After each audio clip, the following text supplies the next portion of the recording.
Hey guys, so I know this is a little bit different from my usual output. I've done a Sims video before, but I haven't done one in a hot minute, and I had said that I was going to do more, and here's more. I wanted to be able to give characters that I appreciate a better life than what canon gave them. So this is what I'm doing with Newcrest in my Sims 4 file. I am taking characters that were mistreated by their canons and putting them into Sims neighborhoods, and they are just gonna live together in this weird multi-cultiverse. And we're starting with Zuko and Iroh from Avatar. So I'm not finished with the series yet. I'm watching it slowly over Netflix, but I had never seen it as a kid. But it was integral to my girlfriend's entire life as a child, and so she has me watching it now. And I just feel really hurt by Zuko's entire storyline. He definitely deserves better. I think that he just needs an adult who genuinely cares for him the way that his mom did. And speaking of that, I am so sad about his mom and just her entire situation. Like, that's very upsetting. So one rule here is that because Azula is a small sociopath, that she does not get to be invited to this particular tea party, but she'll probably come to a different, I don't know, I might make her in a different house if I'm so inclined. Let me know if you want to see it, but for right now, it's just Zuko and Iroh in a house.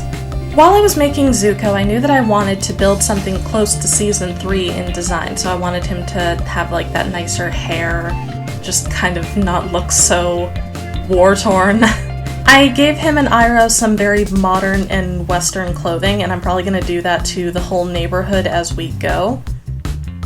It just fits in better with the setting. It would look weird if Sim native townies were like kicking around in their like button-up shirts, and here comes Iroh in like a full Asian Japanese inspired robe. Like, that would look odd. So we're gonna go ahead and just keep everybody in these very modern Western clothes just for the sake of setting. Even so, I still wanted the clothing to evoke the character, so I went with a red and black color scheme, but still very comfortable. He still has the scar. I wanted the scar to kind of play into the story of why he is with his uncle.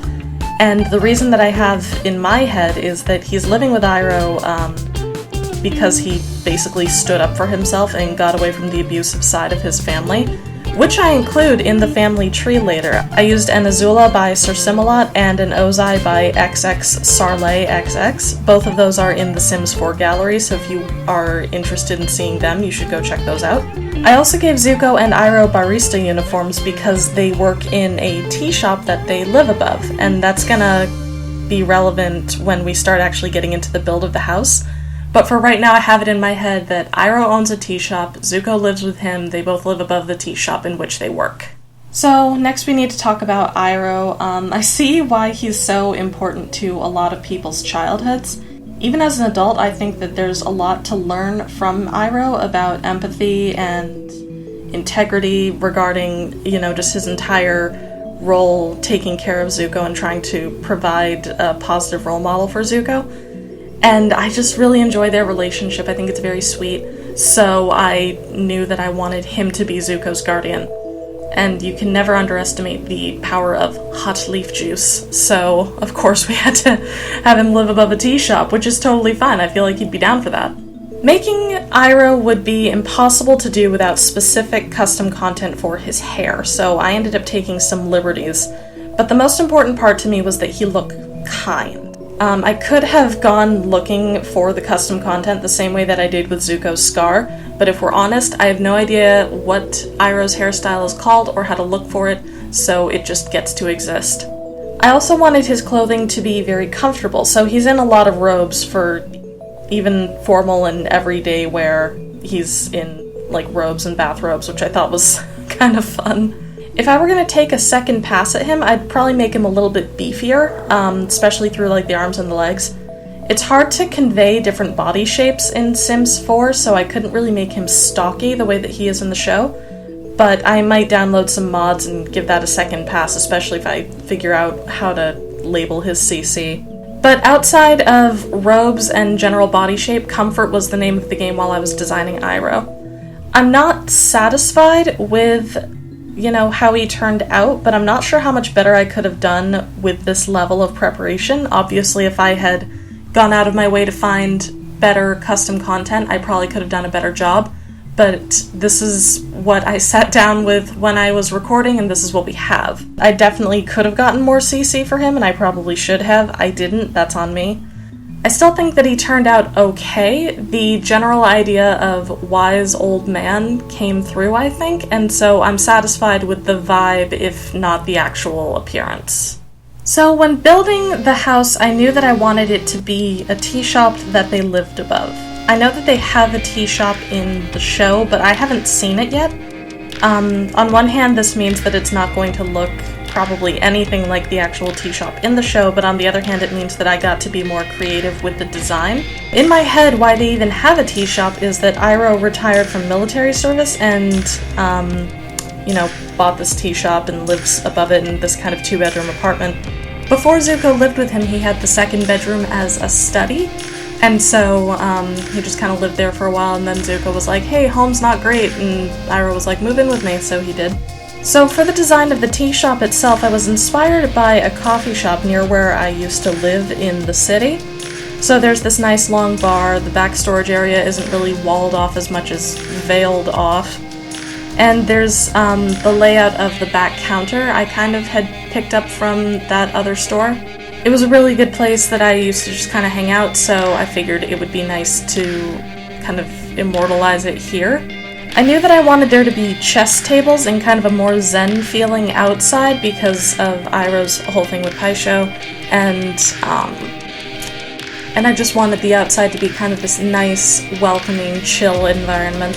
I probably could have put the stairway inside, but I kind of like the look of it being on the outside. The idea that they don't really go in through the shop as much as they just kind of head upstairs, like head outside and head upstairs and grab the mail on their way in. I kind of like that. I wanted the apartment above it to be very simple, since it would be kind of a bachelor pad before Zuko showed up. So the design for it was really minimal. I kind of kept the same decoration theme in terms of like darker reds and more simple lighting. But overall, I didn't want this to be an extravagant sort of place. It's just like a spot where they live. The way that I see it, the minute that Zuko would have asked for any kind of help, Iroh would have taken immediate action and tried to accommodate him instantly. So rather than, you know, try to think about finding a second place to live, he just kind of chucked a bed in his study and was like, you live here now. So I really like that idea. I don't think it would function as a shop in the game itself, but I can definitely mess with that and see if that would actually work. And that's all I've got. This is kind of the life that I think they deserve, is just, you know, owning a tea shop, chilling out. Zuko has a place to heal. Iroh has people in his life again. I think that that would be kind of their best. And I'm satisfied with the build for the shop. I'm satisfied with how they have turned out. And I'm really looking forward to putting in more stuff in the neighborhood. The eagle-eyed among you will have probably seen that I've already built several exteriors for different people. Feel free to try to figure out who that is in the comments below. As well as giving me any kind of feedback on who you would want to see get a better life, because I do have an empty lot or two sticking around that I haven't put anybody in yet, so let me know what you think for that. And in the meantime, be sure to like the video and subscribe to my channel so that you can see how the rest of this neighborhood turns out, and I will see you in the next video. Take care. Bye-bye.